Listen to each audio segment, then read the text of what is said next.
This is Happy Half Hour, a Peoria Life web show brought to you by Enjoy Peoria. Hello, and welcome to Happy Half Hour. On this week's episode of Happy Half Hour, we get ready for the Peoria Art Guild Fine Art Fair. Later, we immerse ourselves in the Warehouse District's Gone in 60 escape games.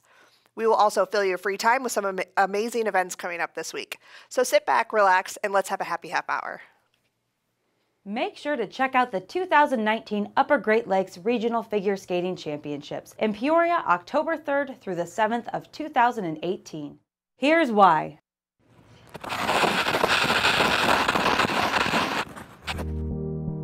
Once I take my first step on the ice, mentally I'm like, this is it, no going back now.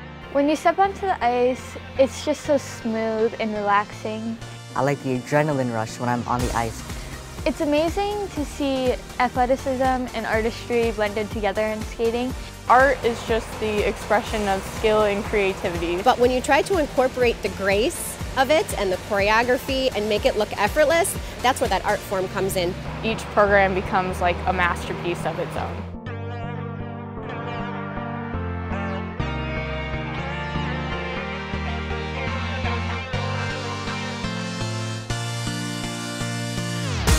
We're really excited to have the opportunity to bring the regional figure skating championships to Peoria. It's the first time in 20 years that we've had a competition of this scale. The competition will be held at Owen Center and at the Civic Center. It brings in about 600 competitors, and a lot of these competitors are really good. They're the ones that make it to nationals eventually. There's gonna be a lot of high-level figure skaters, so it's not something you get to see every day.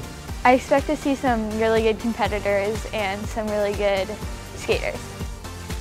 You know, there's nothing better than seeing skating live. You can watch skating on TV, and it's not the same as sitting in the crowd and seeing it live. This is an opportunity to see some of that high-level skating in person. It's just amazing.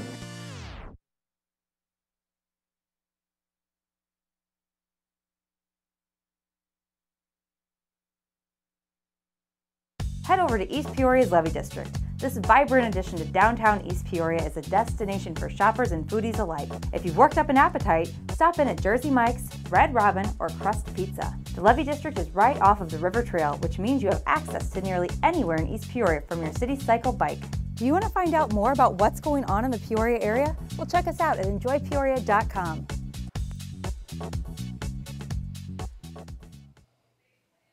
Welcome back to Happy Half Hour.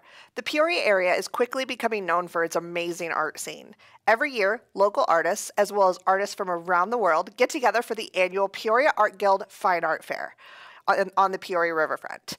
Joining us to talk more about the Fine Art Fair are Shannon Cox and Kim Sanders. Ladies, thank you so much for joining us this morning. So, basically, Fine Art Fair is this weekend, one of the biggest fairs that we have down on the riverfront. How many artists are participating this year? There's 130 artists from all around the nation, some from a couple countries around the world too. It's juried, so they are actually, scored and chosen by not even knowing who they are or where they're from. And so it's a good selection of artists at the fair this year. That's wonderful. It's crazy that you have people coming from around the world as well. What kind of performances will you have throughout the weekend? On Friday night, we have Captain Quirk, our new Friday night event that we added this year. Captain Quirk will be on stage from 6 to 10. And then throughout the weekend, we have different organizations in the Peoria area, such as the Peoria Ballet, the German Alphorns, the Peoria Chinese Association, and some local young Bradley Jazz Ensemble. Okay. Yes. Local young musicians that are with the Underground School of Music. Okay. Or the School of Sound, I think it is. Okay. So yeah, some great things on stage throughout the weekend. That's wonderful. Can you ladies tell me, what is the I Buy Art initiative? I Buy Art was started by local artist Abby Geddes with Collecture, and you've seen her around quite a bit, and she works very closely with Allison Walsh and Alexander Martin, and the three of them are our guest artists this year at the fair, and they take art and turn it into textiles, which is a really cool concept to support artists. But with that, Abby started this I Buy Art initiative, and basically the best way to support artists is by buying their art. So we asked her if we could bring that into the fair and really project our city as a city that supports its artists. So everybody that comes to the fair and purchases art will get a button that says I Buy Art.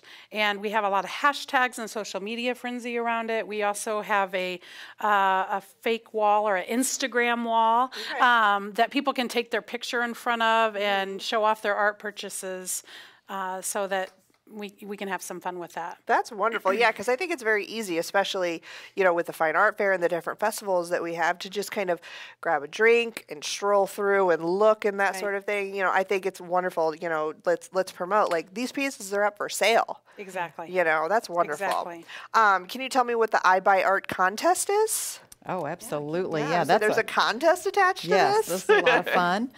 When people come into the art fair, they can text a certain number, and they will be registered to be qualified to win $500 to go towards the purchase of art from one or two or three of the artists that are actually at the fair. Oh, that's wonderful. Yeah. It really is. It's going to be fun. We've never done that before, so we're excited to do that. Right, yeah, contest, you know, competition, and you also, you know, can actually buy something you may want. Yes. Right. Instead of, you know, just being given a piece, which I'm sure is lovely, you know, but everybody's taste in art is different. That's exactly. right. It's $500 worth, so you can buy something kind of nice. Yeah, nice that's nice.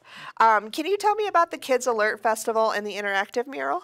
The Kids Art Festival. That is going to be, every year we've done this, and we have many art activities and things for the kids to do. This year, we invited the Peoria Playhouse, and they're bringing their Imagination Playground. That's great. We've also invited Illinois State University. They have a really neat STEM program, and they're bringing some race cars and monster choppers, they call them, and they're kid size. They're not really life size, but kid size. They're good size. Yeah. The kids have to get down there with wrenches and put them together, and then after they put them together, they embellish them, and it's really cool to watch the kids problem solve and work on those kind of things. So they're going to be there as well, just to enhance the kids festival. Right. Now, if my husband, you know, when my husband and I come, if he wants to get down there and wrench, that's come on in. Okay, great. Come on in. Glad to hear. Honey, you're all set. Yeah.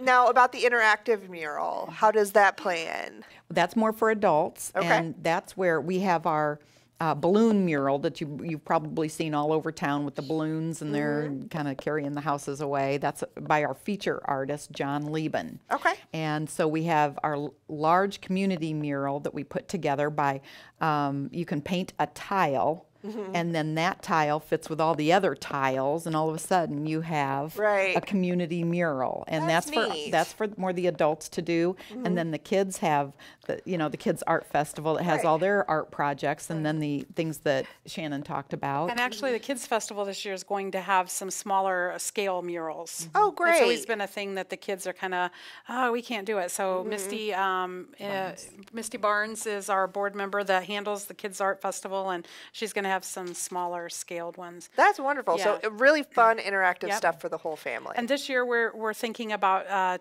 trying to get some good photos of that community mural and putting it on some sort of billboard. Yeah. That's wonderful. Yeah, okay. Now, you've mentioned that you have several artists from around the world, but you also have a large number of local artists. Can you tell our viewers how important it is to support the local arts?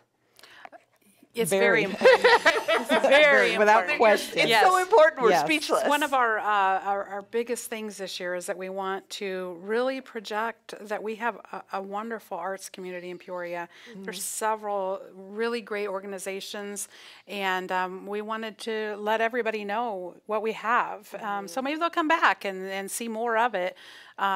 Chelsea Tams, everybody knows Chelsea. Right. She designed it's a map and it's divided by parts of the city, and we have tried very, very hard to include every arts organization that we've proofread and tried to get everybody, so that when those people open up our program book, they can see Wow, there is a lot in Peoria. Yeah, absolutely. And so come back, you know. Yeah, I think that's easily forgotten how much and how rich the Peoria creative scene is, you know, specifically towards the arts. And we've invited many of them to come to the fair, and we have a tent specifically for local organizations so that when people are walking through the fair, hopefully they'll stop there and see what else is out there. Yeah, absolutely. Things they can get involved with themselves, I'm sure. Yes, yes. Wonderful. The Peoria Art Guild doesn't want to be separate from the other organizations. We want to work with all the other art organizations. Yeah, succeed together. Absolutely. So ladies, can you tell me what the best part of planning the fair is? I think, gosh. Feel free to answer separately. Shannon and I have never met before. Okay. And they asked us each separately, and we were like, we both said no. We're like, oh, this is big. This is big, But then when we met each other and decided, yeah, okay, we can work together and we can give that a shot. And so I think one of the best things is the people that we get to work with on this, the board members of the Peoria Art Guild, the committee members that have been doing this for 15 years, that know how to make this thing happen, and all the support. And then the volunteers. Oh my gosh, we have people contacting us today asking if they can volunteer, you know, because they love the art fair. And that's to me. To see that dedication from all of those people that make it happen. And, you know, I don't know, I think Kim and I have talked about this. I might open my eyes at 2 a.m. and say, who does that? And then the next day you're like, oh yeah, you know, Joe, he does that. He's done it for 15 years and he'll take care of it and don't worry about it. And so that is like, it's been, that's been really fun. The collaboration is huge. Absolutely. That's wonderful. And we work on it for a year. I mean, we start over as soon as. As soon as, starting Monday. Well, maybe Tuesday. Fair enough. Take that day. You know, take a breath. Okay. So the fair is this weekend, Friday, Saturday, and Sunday as well. How much does it cost to get in? So Friday it's $10. Okay. But we are offering, because we have a large force of police and fire in the area, military veterans. Any of those folks that come to the fair get in half price. Oh, that's wonderful. And then bring their families. And then on Saturday and Sunday it's $5 per day. All right, great. Yeah. And kids under 12 are free. Okay. Except for the Kids Festival is a $5 fee. So it's $5. Right, absolutely. Anything else? Well, Friday night we're open from 6 to 10. Okay. And then Saturday 10 to 5 and Sunday 10 to 3. Okay, wonderful. Ladies, thank you so much for joining us. If you want to learn more about the Fine Art Fair, you can head to PeoriaArtGuild.org. Stay tuned. More Happy Half Hour up next. Get out your calendars. We're about to fill your free time. Bradley University celebrates students and alumni with homecoming, September 24th through the 29th. Attend daily events dedicated to all things Bradley throughout the week, with the feature event Saturday at 4 p.m. Tailgate at Shea Stadium with fellow Braves before Bradley Soccer takes on Loyola Chicago and Bradley Volleyball takes on Evansville. For the full schedule of events, visit bradley.edu. Head out to the Peoria Civic Center September 28th through the 30th for Jurassic Quest, America's largest and most realistic dinosaur event. See what it was like to walk in prehistoric times with true-to-life sized dinosaurs. Jurassic Quest also offers interactive activities for all ages. For ticket information, visit PeoriaCivicCenter.com. The Peoria Art Guild Fine Art Fair returns to Festival Park, Friday, September 28th through Sunday the 30th, showcasing 130 nationally recognized artists. The fair will include jewelry, ceramics, photography, and more. This year will also include a kids' art festival. For tickets and information, visit PeoriaArtGuild.org. Trivia is alive in the Peoria area. Get a group together of your smartest friends, or maybe just the ones with the most useless knowledge in their heads, and check out one of the great trivia nights in the area. Some fun recommendations are MD Sports Bar or Double A's on Tuesdays, Wednesdays at Poor Brothers Tap Room, and Thursday at the Fox Pub. Looking for more fun events? Head over to our website, enjoypeoria.com, or visit us on social media, Facebook, Twitter, and Instagram at Enjoy Peoria. Hey, do you like coupons? Do you like discounts? Do you like saving money? Then check out the 2018-2019 Enjoy Peoria coupon book. It is filled with a ton of coupons from area attractions, restaurants, stores, and more. And the book is free. Mind blown. Stop by our office to pick up your book now or check them out on our website, enjoypeoria.com.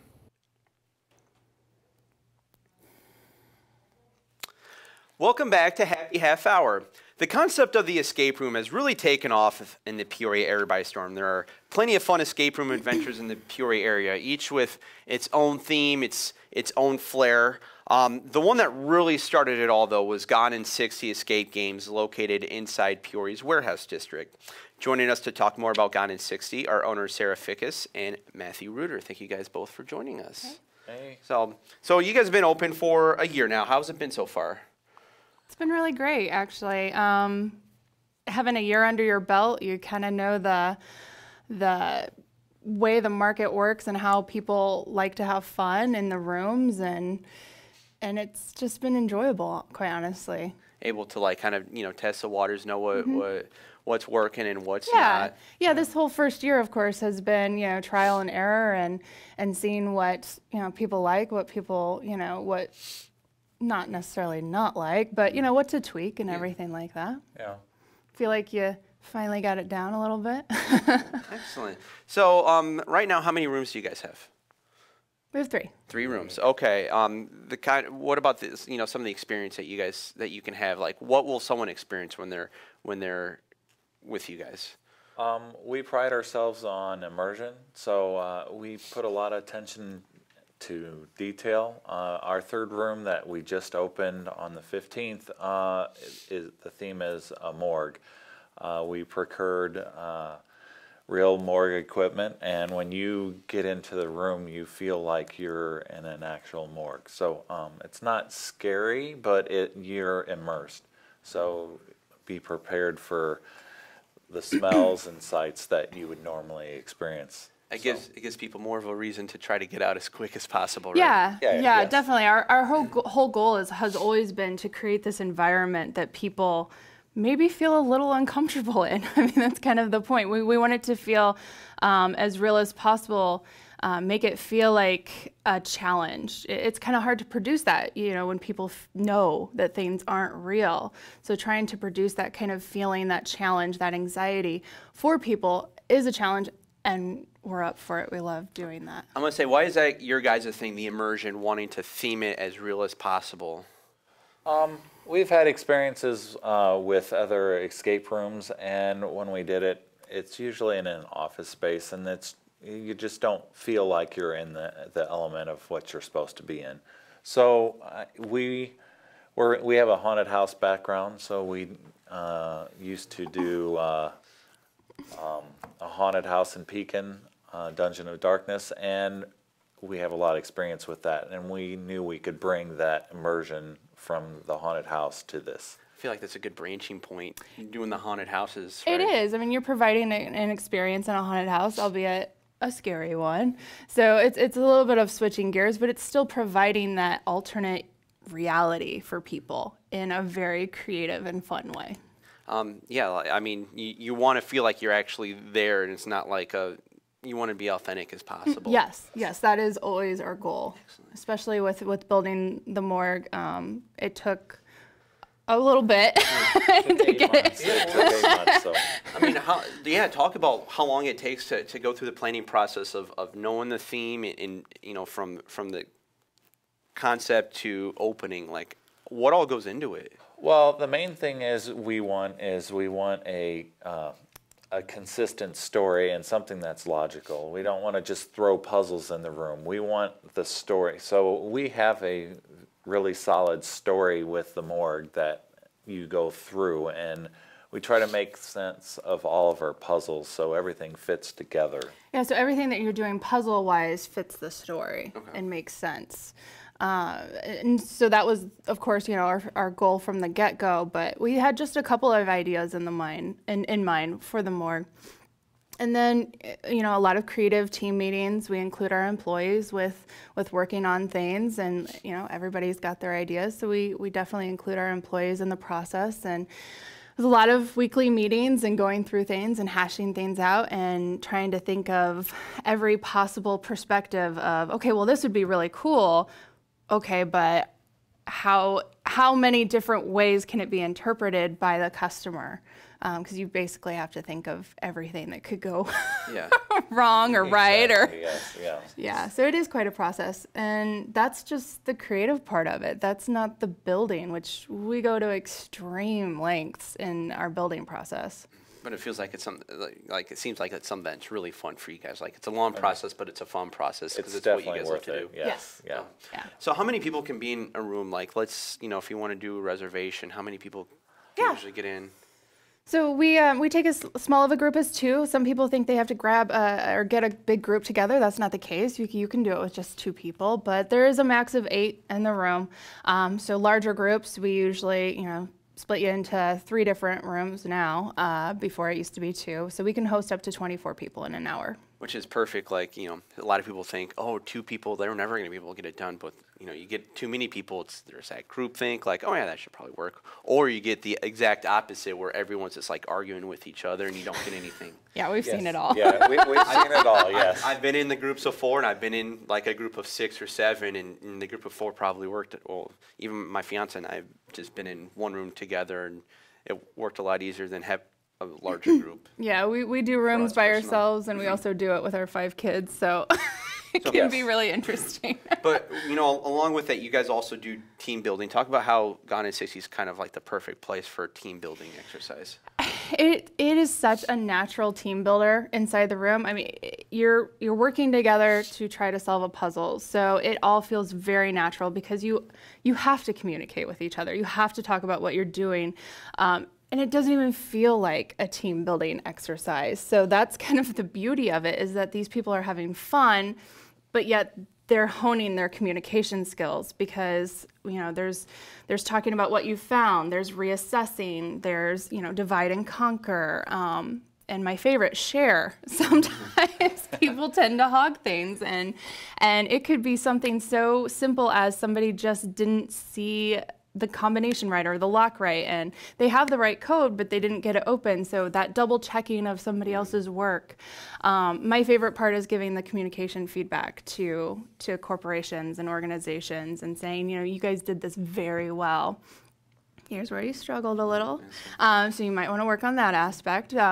But more often than not, a lot of teams work really well together, and it's just a few things where it's like, maybe some observation skills or, the sharing. Yeah. So out of like the 3 rooms, what are your guys' favorites? No bias or anything, but. People always ask us that. It's so hard. I would say right now it's probably the morgue, and that's something we did from start to finish. So, I think that it'd probably be the morgue. Yeah. Okay. All right. So. I was going to say, it seems like it, because you guys seem like you were really, not saying you weren't passionate of the other 2 rooms, but just how long it took to get everything together, make it like everything perfect to a T. Yes. I could tell that you guys put a lot of passion into it.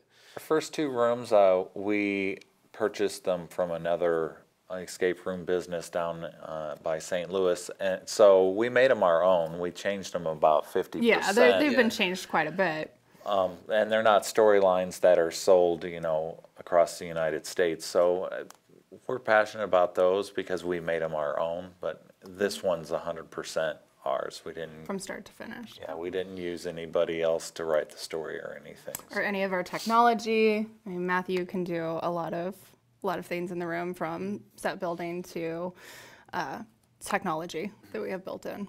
Yeah.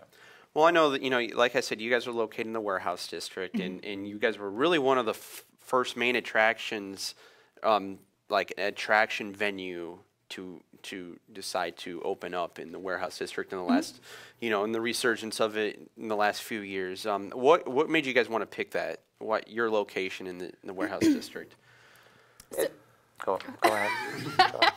We're probably going to say the same thing anyways. But no, it's such an up-and-coming area. Revitalizing the downtown area, especially the warehouse district, it just made sense for us. We were a newer type of business. Not a lot of people knew what escape rooms were, didn't know what it was, so it just kind of made sense to be in this up-and-coming area with an up-and-coming business. I would say it seems like it's a good bellwether to figure out what would work, in that. So. Yeah, the architecture, the area, that just, it all made sense to us. Cool. Well, I know, like, we were talking earlier that we're all from this area, and we remember what it was like as kids coming down to downtown. I mean, what did we have? We had the we didn't have the baseball games at one point because it was still up by Bradley. But you had the Civic Center, you had Sears, you had some places on the riverfront, but I mean, there wasn't really much to do. And now that what we were talking about, what came first, the chicken or the eggs? Now there's attractions, there's stores, there's restaurants, and now there's people moving in. It's going to be like it's going to be going back and forth. Just talk about how important that is. Just not for your business, but just as residents of Peoria and being from here, knowing what it was like 25 years ago.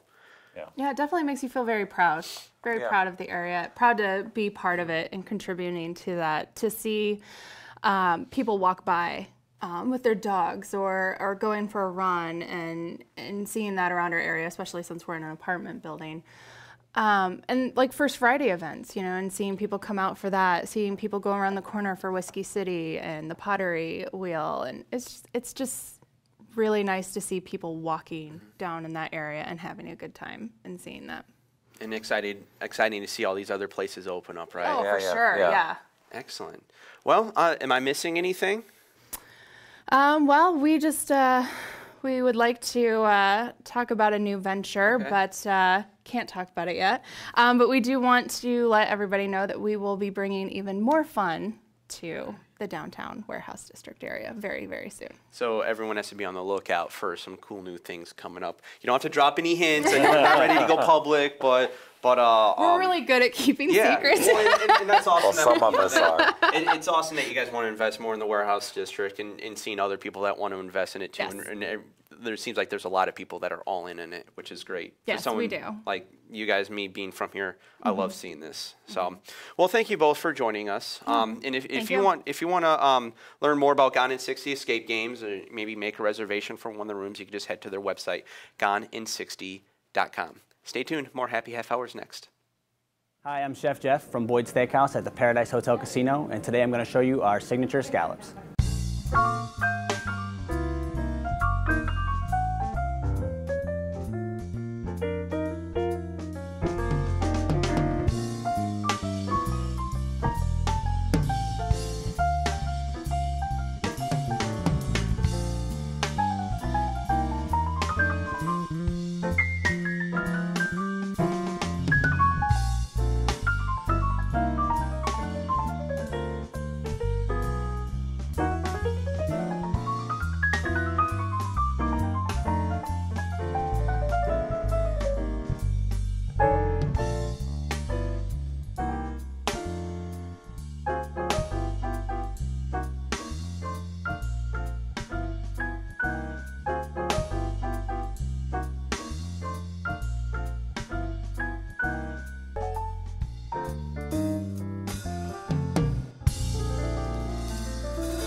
Well, Ashley, there's a lot of fun stuff coming up this week, and I know we had the Art Guild here to talk about. Yes, weren't they fair. great? Yeah. I think it's so cool that they added that Friday night, because I think so many people just had, on the weekends you have family stuff and errands to run and that sort of thing. I think adding that Friday night to the Fine Art Fair is really going to pay off well for them. There's always there's a lot of people that always want to kickstart their weekend, and they're always looking for something on the riverfront to do. Yes. So if you don't have that thing on a Friday night, what you're going to get in Saturdays, and Sundays is just the regular crowd that's coming in, or people just scraggling by.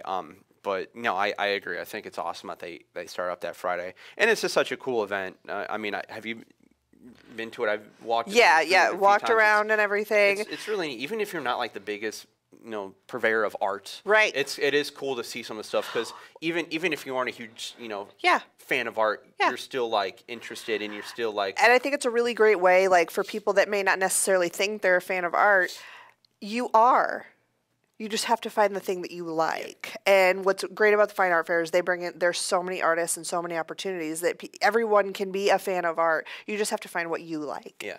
Excellent. And I know down at the Civic Center, Jurassic Quest. Oh my gosh, dinosaurs. dinosaurs. It's the largest dinosaur and most realistic dinosaur exhibit in the country. Really? I was writing some stuff about it this week, and Yeah. it's the largest, most realistic dinosaur exhibit in the country. So if I want to feel like Dr. Malcolm, Yes. Oh yeah. go to this and Yes. start Yeah. talking about insanity theory. And Pretty no, that's much. cool. If you feel like you're in Jurassic Park, and if you're big into dinosaurs, when I was a kid, I loved dinosaurs. Yeah. I mean, I'm still Yeah. fascinated by them, just the idea of them, because they were obviously not around now. Right. And so I feel like everyone has an innate fascination for them. Oh yeah, because it's something we can't conceptualize. Yeah. Bradley homecomings this weekend. Right. A lot of people are going to be in town for that. Welcome back, yes. Braves, to the area. Welcome home. And I know I have a lot of friends that are tailgating for the soccer game and the volleyball game. Yes. So that's kind of cool. Yes. And then lastly, Taste of Canton. My mom's from Canton, so I've been to a lot of the restaurants there. They got a lot of cool stuff there that I feel like a lot of people in Peoria don't know about. No. You know, a lot of cool places to eat, and the square is absolutely nice. Especially now that they've redone it. I know they had some setbacks. They had that explosion a couple years ago, and they knocked down part of the square, but it's back. They got a lot of cool stuff, so definitely check that out too. Well, that's it for this week's episode of Happy Half Hour. And remember, if you're always looking for a new attraction or a restaurant or an event to check out over the weekend, just head over to our website, enjoypeoria.com, or visit us on Facebook, Twitter, or Instagram. Thank you so much. Have a good week. Have a great day. PeoriaLife.com.